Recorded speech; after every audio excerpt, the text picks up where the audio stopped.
kàyéfì ńlá o ẹ̀yin èèyàn ẹ wá wo nǹkan tí olóyè Sunday Igboho sà àtàwọn crew ẹ̀ tí wọ́n bá nínú ilé àwọn Fúlàní. Àwọn Fúlàní ẹ ṣe èyí tán.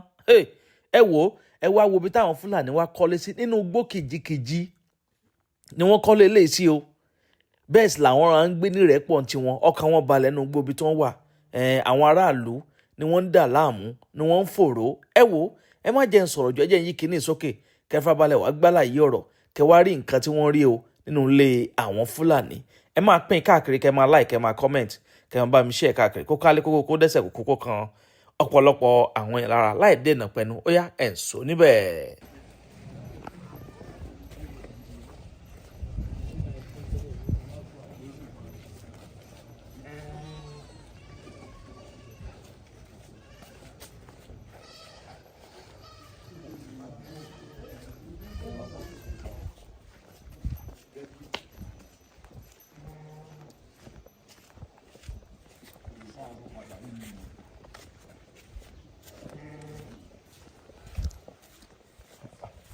wọ́n ti tẹ̀lú ńlá síbí gan o. inú ìṣòro ẹjọ́ kò yẹ máa ṣiṣẹ́ yìí aláàlú ọ̀rá ní ilé àwọn ẹ̀rọ àwọn ní aláàlú lára.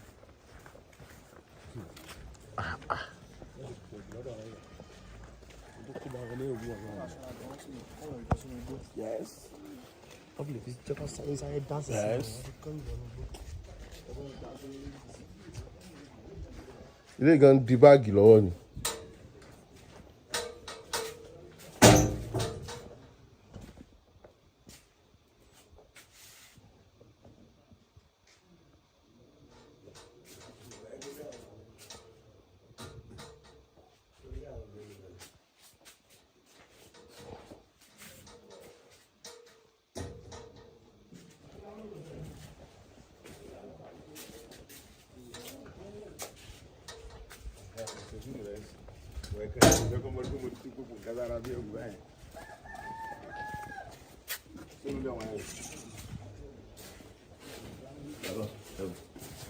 Ile Awon Fulani. Wọ́n ti rí fóònù.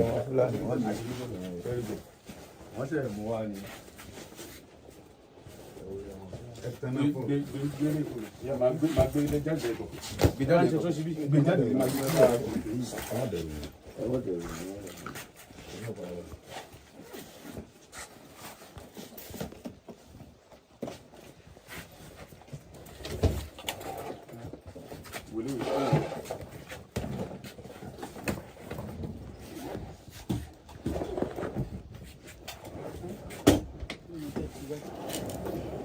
Mo bá gbé dáadáa ọ̀dọ́ kù.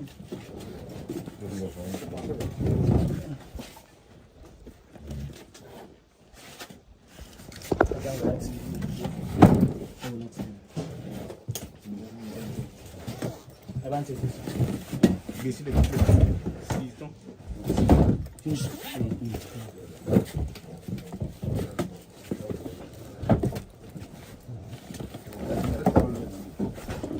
Tu eléyìí náà.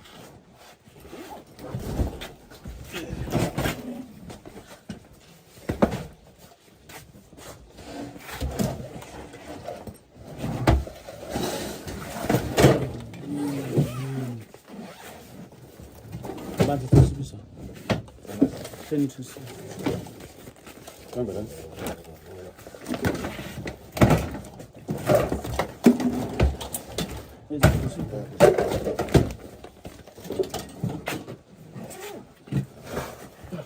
Tó bá ti jẹ́ kó sì ń kẹ́ fún àwọn ọ̀kadà àbí. Àwọn ọmọ kéékèèké yẹn wọ́n burú gan. Wọ́n ò ṣe trust. Ilé ọmọ yìí tó bá ti fẹ́ bá orúkọ wa jẹ́ lókun. Ilé wa gbogbo àwọn ìlú àní èyí tí mo sì gábà kò sí ilé wa. Tí ilé bá fẹ́ bá orúkọ ilé wa jẹ́ lókun. Ṣùgbọ́n ẹ jẹ́ ká sọ́mọ kan nísìnyí ọ̀wà ló ń ṣe. Ẹ jẹ́ ká wò ó. Sọ pé ṣé wọ́n máa gbé inú rẹ̀ ló mọ̀. Má sọ pé àwọn ọmọ táwọn ṣe àwọn èèyàn ṣe pọ̀.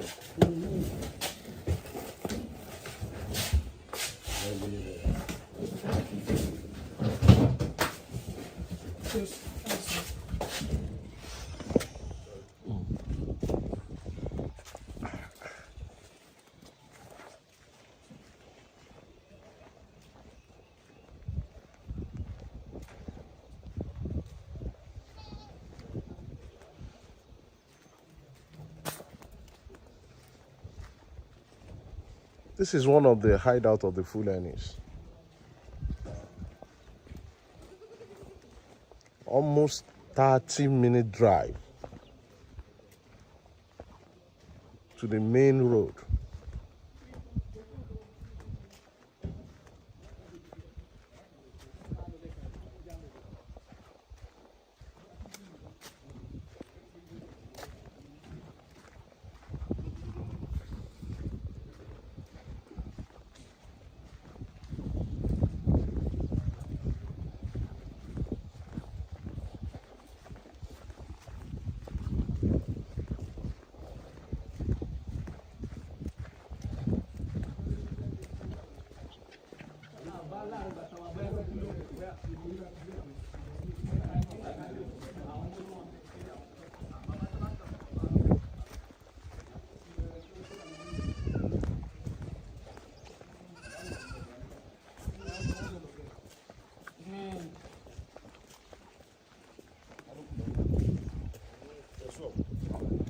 Àwọn kan gan ló ń dáná tí wọ́n sá lọ ni.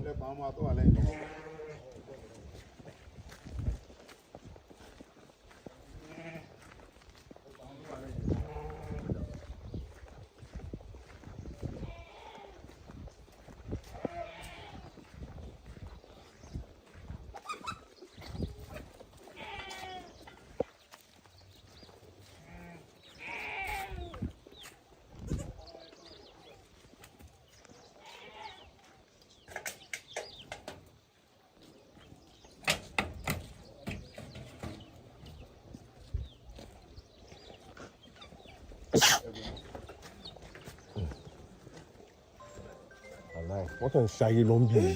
Ìjọba yí ìlú lẹ́ẹ̀kan.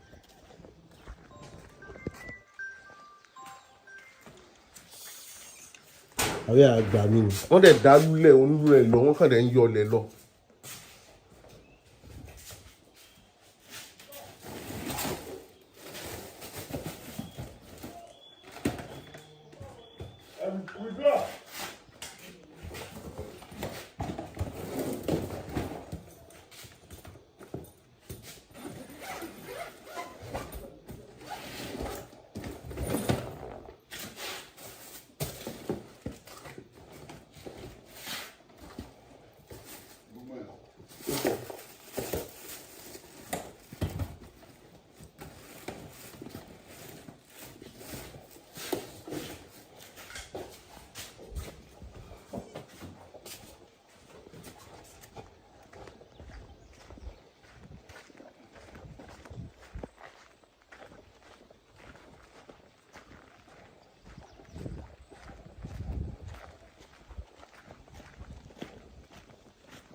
Bóyá palace ọ̀bọ tó fi jọba ni.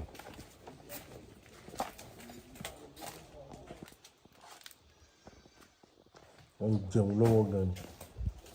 Èrò tó wà níbà ilé ẹ̀sìn.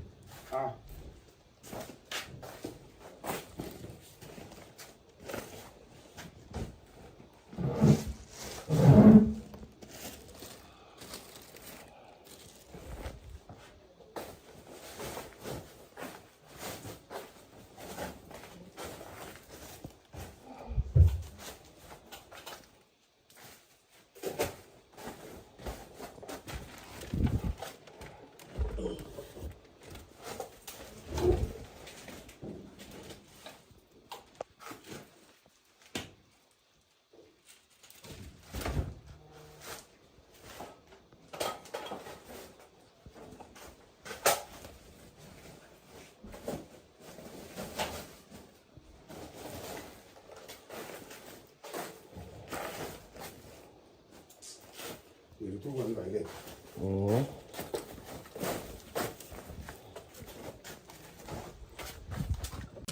Ojú máa wò bàìbà kì í ṣe ohun tó dáa. Ojú ṣàdédé máa gún ni. Ojú máa roni lábàdì. Ǹjẹ́ o mọ̀ pé tójú kan bá ń dùn ni? Ó lè rojú kejì. Kákàwé díẹ̀. Ojú máa dà mí. Ẹni tó ń sunkún. Kájí láàárọ̀ kùtùkùtù. Kí ìgbé ojú ti kún ojú ẹni. Ojú máa ṣèdédé pọ́n. Ẹni fojú gbiná. Kọ́mọdé ti máa ti kékeré lọ́gbà ìṣàrúgbó. Ó yá súnmọ́ bí o. Ọ̀nà àbáyọ ti dé.